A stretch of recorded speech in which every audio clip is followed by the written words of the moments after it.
Olivier, quand il était bébé, il se mangeait la lèvre constamment. En vieillissant, là, cette anxiété-là s'est confirmée. As-tu des travaux à faire cet après-midi? Je pense que ça date du primaire. Une anxiété sociale par rapport à bien être accepté par ses amis. Romane, là, je dirais vers 6 ans, là, je la sentais déjà anxieuse. C'était une petite fille qui avait besoin de la routine, de la sécurité. Pour Léonie, ben, elle, c'est arrivé cette année en 5e année. Pour elle, c'est arrivé d'un coup sec. Se réveiller la nuit en sueur, des rêves, des cauchemars, appeler à l'aide. Des fois, on est en congé, puis elle se met à stresser, mais on ne sait pas pourquoi. C'est important de savoir que l'anxiété, c'est une émotion de base qui est adaptative. Donc, 100% des gens vont vivre de l'anxiété, c'est normal. Puis, cette émotion-là, elle a une fonction. Donc, ça nous sert vraiment à anticiper ce qui va se produire dans l'avenir, puis à s'y préparer, en fait. Puis même dans certains contextes, ça va nous permettre de mieux performer. Là où ça peut devenir plus négatif ou problématique, c'est lorsqu'elle va générer une détresse vraiment importante ou nuire au fonctionnement. Ce qui fait en sorte qu'on va vivre de l'anxiété, c'est lorsque notre cerveau détecte un des 4 ingrédients suivants dans une situation. On utilise l'acronyme CINE pour se souvenir des 4 ingrédients. Donc, le premier, c'est le sens de contrôle faible. On a l'impression de ne pas avoir de contrôle sur la situation. Quand il sait qu'il y a quelque chose de planifié dans la journée, bien, souvent, il va nous redemander c'est à quelle heure déjà, à quelle heure il faut être là. L'heure de se coucher, bien, c'est s'assurer qu'il est en sécurité, très nerveux par rapport aux portes. Barré ou pas barré. Le deuxième ingrédient, c'est l'imprévisibilité. Il faut être tout le temps structuré, il faut savoir où ce qu'on s'en va, on ne peut pas vraiment avoir de surprise. Le troisième ingrédient, c'est la nouveauté. Donc, dès qu'il y a un élément nouveau dans une situation, ça peut aussi là, venir générer de l'anxiété. Et finalement, le quatrième ingrédient, c'est le E pour égo menacé. C'est lorsqu'on sent que nos compétences vont être mises en question. Son anxiété, en fait, s'est traduit par un désir de vouloir atteindre des notes exceptionnelles. Elle veut être souvent la meilleure.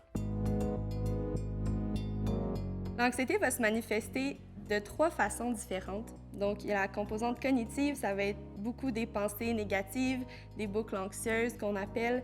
Ensuite, la composante physiologique, ça va être toutes les manifestations physiques qu'on va ressentir. Donc, ça peut être mal de ventre, les mains moites, la gorge nouée, le cœur qui bat plus vite, la respiration également qui s'accélère.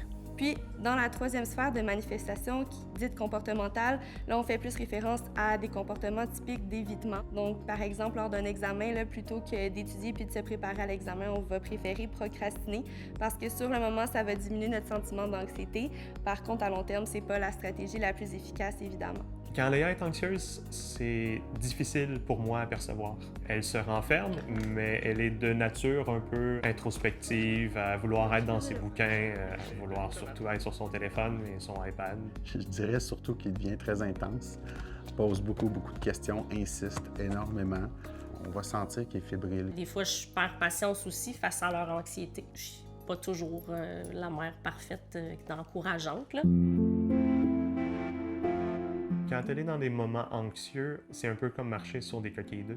Elle est un peu plus à fleur de peau. J'ai tendance à insister, à essayer de savoir qu'est-ce qui va pas, poser des questions, mais j'arrête parce que je crée plus d'anxiété encore. Il y a plein de moments que je sais pas quoi dire, que je sais pas quoi faire. Je me questionne beaucoup sur la différence entre l'adolescence normale puis l'anxiété. À quelle étape je dois réagir? Face à un adolescent qui vit de l'anxiété, une première chose à éviter, c'est de lui demander de se calmer. Il va tout simplement se sentir incompris puis pas se sentir mieux. C'est plutôt gagnant d'adopter une posture d'ouverture et de compréhension, donc de valider son sentiment, mais surtout de ne pas nommer ses émotions à sa place, donc de laisser le jeune identifier lui-même qu'il vit de l'anxiété, de ne pas prendre pour acquis que c'est le cas nécessairement. Une autre chose aussi qui est importante, en lien avec les comportements d'évitement, c'est d'essayer d'éviter de surprotéger le jeune.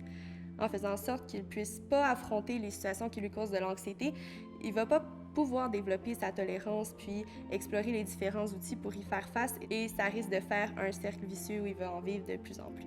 Je sais que quand elle écrit, quand elle met sur papier toutes ses interrogations, ses stress, ça l'apaise. Prendre un bain, bouger, écouter de la musique, tu sais, on a une liste de petites choses qu'elle sait qui lui font du bien. Que ce soit la méditation, que ce soit juste des exercices de respiration. D'aller faire du sport, d'aller courir. C'est à chacun de trouver ses trucs. Il y a autant de trucs que de personnes qui souffrent d'anxiété.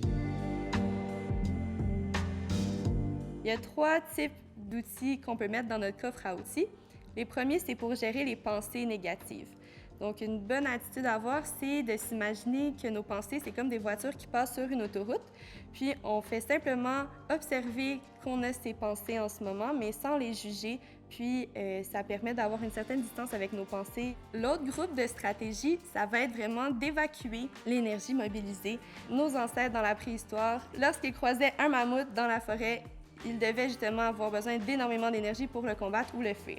Mais le problème, c'est qu'aujourd'hui, même si on vit des situations qui ne mettent pas notre vie en danger, mais notre corps va produire la même quantité d'énergie. Et c'est exactement pour cette raison-là que c'est important de dépenser le surplus d'énergie mobilisée. La façon la plus simple, c'est de bouger. Donc, c'est pas nécessaire que ce soit pendant 2 heures. Ça peut être simplement de monter et descendre des marches quelques minutes. Donc, faire de l'activité physique, cardiovasculaire. Un autre bon outil à avoir dans le coffre à outils, c'est l'autocompassion. S'auto-observer avec une posture de bienveillance, comme il le ferait envers un ami, mais de le faire envers lui-même. Par contre, il n'y a aucun truc universel. Il n'y a pas un truc qui fonctionne pour tout le monde. C'est la raison aussi pour laquelle c'est important d'avoir un coffre à outils. Ce qui fonctionne pour vous un jour peut ne pas fonctionner le lendemain. On a tendance à voir l'anxiété comme étant négative, mais c'est vraiment important de la normaliser. C'est une émotion de base qui est très utile pour se préparer à faire face à plein de situations au quotidien. C'est plutôt utile de développer sa tolérance à l'anxiété. On peut même encourager le jeune à être fier de lui lorsqu'il va avoir passé au travers parce que c'est valorisant d'être capable de passer par-dessus ces moments d'anxiété. On voudrait tellement les aider davantage, mais il faut lâcher prise, il faut les accompagner, il faut demeurer présent, mais il faut aussi les laisser faire leur chemin.